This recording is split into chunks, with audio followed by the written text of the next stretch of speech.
రతన్ టాటా అంటే విజయానికి మారుపేరు. ఆయన లక్షల మందికి స్ఫూర్తి. ఆయన ప్రయాణం డిటర్మినేషన్ మరియు దూరదృష్టితో కూడుకున్నది. టాటా గ్రూప్ ను ప్రపంచ దిగ్గజంగా మార్చారు. రతన్ టాటా నాయకత్వం అంటే వినయం మరియు సహానుభూతి. సమాజానికి తిరిగి ఇవ్వడంలో ఆయన నమ్ముతారు.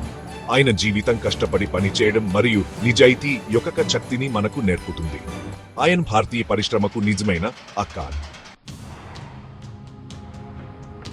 రతన్ టాటా బాల్యం విభిన్నమైనది. ఆయన చిన్నప్పుడే తల్లిదండ్రులు విడిపోయారు. ఆయనను ఆయన అమ్మమ్మ లేడీ నవజ్బాయి టాటా పెంచారు. కట్టపడి పనిచేయడం మరియు కరుమ యొక్క విలువలను ఆమె నుండి నేర్చుకున్నారు. ముంబైలో ప్రాథమిక విద్యను పూర్తి చేశారు. ఆ తర్వాత అమెరికాలోని కార్నెల్ విశ్వవిద్యాలయంలో ఆర్కిటెక్చర్ చదివారు. తరువాత హార్వర్డ్ బిజినెస్ స్కూల్లో మేనేజ్మెంట్ ప్రోగ్రాంను అభ్యసించారు. ఈ అనుభవాలు ఆయన ప్రపంచ దృక్పథాన్ని రూపొందించాయి. 1962లో రతన్ టాటా గ్రూప్ లో చేరారు. కింది స్థాయిలో షాప్ ఫ్లోర్ లో పనిచేయడం ప్రారంభించారు.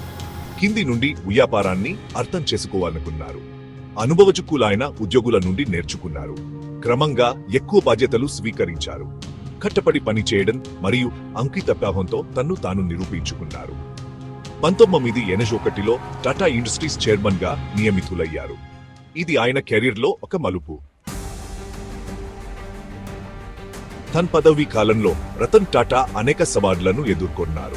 ఆర్థిక మాంద్యం మరియు ప్రపంచ పోటీని నావిగేట్ చేయాల్సి వచ్చింది. ఆయన ధైర్యమాన్ మార్పులను ప్రతిపాదించినప్పుడు కంపెనీలోని నుండే ప్రతిఘటనను ఎదుర్కొన్నారు. తన పట్టుదల మరియు దూరదృష్టితో ఈ సవాళ్లను అధిగమించారు. టాటా గ్రూప్ సామర్థ్యాన్ని నమ్మారు. వ్యూహాత్మక సముపార్జనలు మరియు పెట్టుబడులను చేశారు.